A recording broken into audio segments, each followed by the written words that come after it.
Peggy Kelly, and it's October 15th, and this is Good Morning Santa Paula.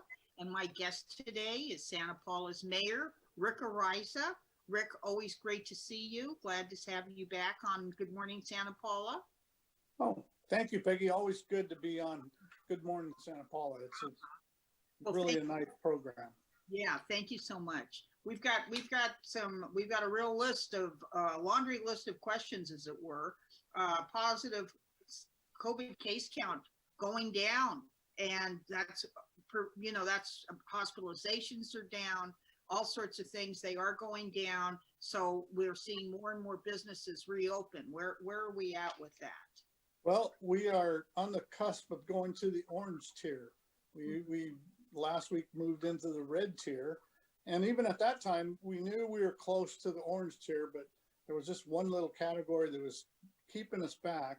Now with the continued positive efforts of everybody in the county, we continue to go down. So we hope that within the next 2 weeks, and the state requires us to be at that level for 2 weeks. That's right. So we anticipate that within the next 2 weeks, we may drop down into the orange tier. What that means is the restaurants will then go to 50% capacity. Right now we're at 25%.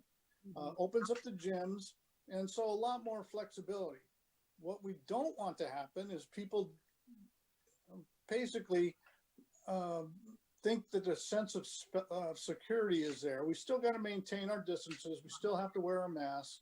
And that's the reason that it is going down. People are really taking care of themselves, taking care of others. Anytime I meet with somebody, it's always, should I wear a mask? Should I not wear a mask? It's always best to do it on the safe side and continue that way, because we're coming into the autumn time when flu season comes in. You get a little bit, you let your guard down a little bit, numbers may go up. So let's continue to work hard and keep those numbers down. Yeah, absolutely. And I know we're going to have kind of a different Thanksgiving this year, and people are going to be encouraged. I mean, that's down the line at the end of November, but if we can keep our numbers lower and lower and lower, but I think we will still, of course, be having restrictions. And speaking of the holidays, I just wanted to say that the Halloween parade for the kids is being canceled, which is really too bad. The Optimist Club has done that one for years and years. And also they're canceling the Christmas parade. But yeah. I know the city has a lot of Halloween fun things planned for the kids. A drive-through that we'll talk about next week, but that's going to be quite fun. So yeah, that'll be interesting. The Recreation Department has been planning that and seeing that they want to keep that spirit of Halloween out there, and they've been working hard at that, and you'll hear about that next week. Yeah. Sad to hear the two parades are being canceled. They've been in this community forever, as long as I was an infant, and to miss them, I recall back then we even had a nighttime, and we tried that recently, and that Christmas parade at night was successful, and unfortunately because of COVID we won't be having one this year. Yes, I know. It's really too bad, but we're just going to have to make sacrifices. But Saturday we do have Santa Paula Beautiful, which is a completely volunteer event. Would you tell us something about that? Yes, we have almost 350 residents that signed up volunteering to come out and clean up the community and help. And I think those registrations are now up. You might want to try and call the Recreation Department if you're interested in volunteering, but it is this Saturday.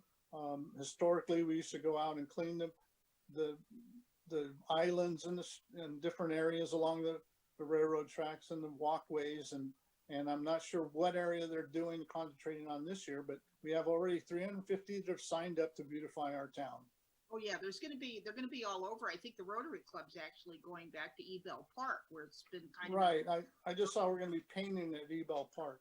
Okay. Doing some painting over there. I think some of the gazebo area is that. I saw that this morning. Bring your paint brushes and a ladder. With 350 volunteers, that's a wonderful turnout. That really is. Now, speaking of turnouts, we've got the elections coming up, and that's November 3rd, of course. And Santa Paula has several elections themselves, ourselves, as far as we've got 2 open council seats, yourself not included. and 4 candidates for that. And then we've got our school boards and we've got our college board. And I might add, we do have videos of the city council candidates were all interviewed separately, and also the oh boy, who else? I can't even think of it at this point. I'm drawing a blank. But anyway, there's a bunch of interviews on kabytv.net, and the 4 candidates for council were all interviewed. So if anybody would like to see that, please do. And I'm sorry, Rick, I didn't mean to not even let you talk about it. Yeah. Well, I think you covered it very well. And as you said, I'm not up in election this year, which is gratifying. I don't have to be out there knocking on doors, but there is 4 candidates that have pulled papers, and there'll be 2 elected. So we'll see what happens. The citizens need to get out there, make their voice known. I mean, even it's a presidential election, and it is, and it's a controversial one, but here in the city of Santa Paula, I think you have 4 choices and none of them can be bad. So get out there and vote. Yeah, and also the city is offering, they've got all the different options to vote. People can vote by mail by actually putting their ballot in the mail. There's no postage required, but they have to sign that envelope and date that envelope. And then City Hall, don't they have a ballot box out front? Yeah, there's a ballot box out front. Uh-huh. Yeah. So we will take your ballots. Yes. Yeah, absolutely. And the only ballot box in Santa Paula is going to be at City Hall. Yes. Okay, and then people can go to the poll. They can go to Isbell Middle School closer to the election, or they can whatever. And there's just so many different wonderful options this year for the election, and everybody take advantage of them. Now, speaking of controversial election this year, they've there's been a lot of controversy and a lot of about the Black Lives Matter movement and systemic racism and things like that. And I know that's something that the council is going to be addressing. What's in the future with that with the council? Well, the council will be dealing with that in the first week meeting in November, I believe is scheduled. We had a committee, which was Andy Sabell, myself, got together, and I'm putting together ideas for the resolution. We garnered other resolutions from the city of Santa Barbara, Ventura, Camarillo, and looked at what really would address here in Santa Paula. So we've put together some ideas. We may discuss that, and then a resolution would be coming back after the full council is able to look at it. I mean, for myself, the Black Lives Matter is just one item that we're dealing with police and systematic racism throughout the United States. And although it's not really a local, we hope that it's not a local problem. We don't see that it's a local problem. There might be isolated incidents that people have, but that's going to occur from time to time. So we are addressing a national issue. We're trying to keep it just that we support our police, that they remain impartial, and that it becomes a positive footnote rather than something that needs to be addressed immediately. And obviously, most of the social services that people are requesting, we are in approval of that also. So hopefully, I don't want to talk about too much what's in the resolution or what may be in the resolution, but those are the items that we want to address. We want to address, as you know, most of Santa Paula is Hispanic, and we understand that they're also subject to some racism. So I'm one of them. So hopefully, I grew up speaking Spanish, so I've seen some of it. But for the most part, we believe Santa Paula is a great place to live. We want to continue to emphasize that. Yes. And emphasize that with our police. Be community minded. That's pretty much our basic idea. Absolutely. Respect the community respects you, all those good things. And hopefully we'll be able to even have more community policing in the future. I know that, there might be some changes coming, especially as the city is now going through the vetting process, I guess, as it were, of a new police chief. Uh, where are we now in that process? Well, as of today, today is the meeting with the city council of the candidates. We're down to 3 candidates. I met with one of them this morning, and we'll be meeting with the other 2 this afternoon. So all excellent candidates. Hopefully the community will be happy with the choice, but it hasn't been made yet. We're still going through the interview process. We anticipate by the next 2 weeks, that that the city manager will make the decision. It will ultimately come from him, with our input as to what we feel, who has our strong points and such as that, and who would be a good fit for our community. So we're continuing to do that. As I said, I hear the city manager still is going to do the final interviews, and then a selection will be made. So we're almost there. Absolutely. So you think we might maybe a month, 2 months? What do you think? I would anticipate by November, first week in November. We're only a couple weeks away from there. So I think the whole process should be almost complete this week or next week, and then final checks and offer and see if somebody takes it. Right, absolutely. Okay, well, that's going to be exciting. That's going to be exciting for Santa Paula.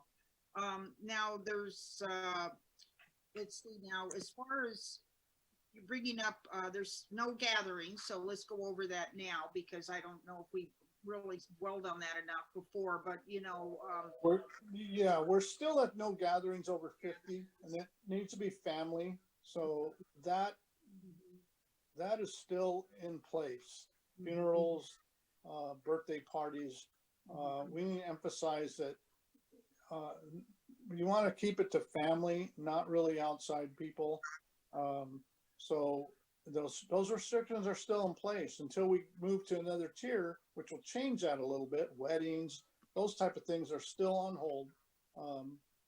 And we're limited on the numbers. So we're still at 50 right now. Absolutely. I've even seen some, and it's very sad, of course, but the final services for people, I've seen some that they basically say, well, we'll allow so many people, but you must maintain social distancing. I know the churches have been very good about holding outdoor services, and people have really enjoyed it. And I think that a lot of our society now might they're getting a new appreciation of the great outdoors, maybe, hopefully. Yep. And of course, you being, of course, a restaurant owner. So what is your capacity now? 25%? We're at 25%, and that includes outdoor seating. We just still continue our outdoor seating for a little while longer. Hopefully the weather holds up. We do have heaters outside, but most people are starting to come inside now. I think today I went by and everybody was inside, not really using. There was a little breeze outside. It's a little hotter today, but so they're in the air conditioning inside the restaurant. Mm-hmm. So I know that that you're fortunate because you have the parking lot. Other restaurants have a parking lot, but it's worked out very well too in the downtown for the restaurants in the downtown. And I think that maybe this is going to put a new face on Santa Paula, as far as perhaps in the future will encourage more outdoor use. And I mean, where else would you rather be in Santa Paula than in Santa Paula, type of a thing? So, exactly. So we followed suit, and hopefully that helped the restaurants, because there was a trying time when you couldn't even have anybody inside. So the barriers on Main Street I think have really helped out. I was in a restaurant downtown today, and I saw mostly inside again, but there were some people using the outside area. But like I said, today was a little hotter day, so you're able to use the air conditioning inside. Okay, well, anything you'd like to add that I didn't ask you? Or is there any deep, dark secret that you've just been dying to tell everybody? No, I think get out there and vote. That's the biggest thing that I want in the next 2 weeks. I want you to get out there and vote, make your voice known, because I only see a number of people, but unless we see the numbers at the voters, we really know what you want as a citizen. I mean, there's 4 candidates, each professing different ideas. Get out there and vote. That tells us a little bit about what the majority of Santa Paula really wants, by the numbers of who gets elected. So luckily, like I said, I'm not up for election, so I'm going to be very interested in how the voters vote. And it's going to be very interesting too, because we've got 3 females and 1 male running. And of course, the male is Andy Sobel, who was appointed to the council 2 years ago. And then we've got Leslie Cornejo and Caitlin Behringer and Margot Bangs. And they're, so it would be interesting, to see. It might shift the whole makeup of the council in a way. That is absolutely correct. Depending on who gets elected, we most definitely are going to have 2 females, at least. At least we're going to have 2 females on the committee. So we'll see. Yeah, we'll see. It's going to be very interesting. It really is. Well, Rick, as always, we always appreciate you taking time to come by. I know you're very busy, and we appreciate it. The public appreciates it. And go forth and have good luck. You know what I mean? And everything. Good luck and good health. That's most important. And good health. And we appreciate it. And we'll see you soon. Amen. Thank you.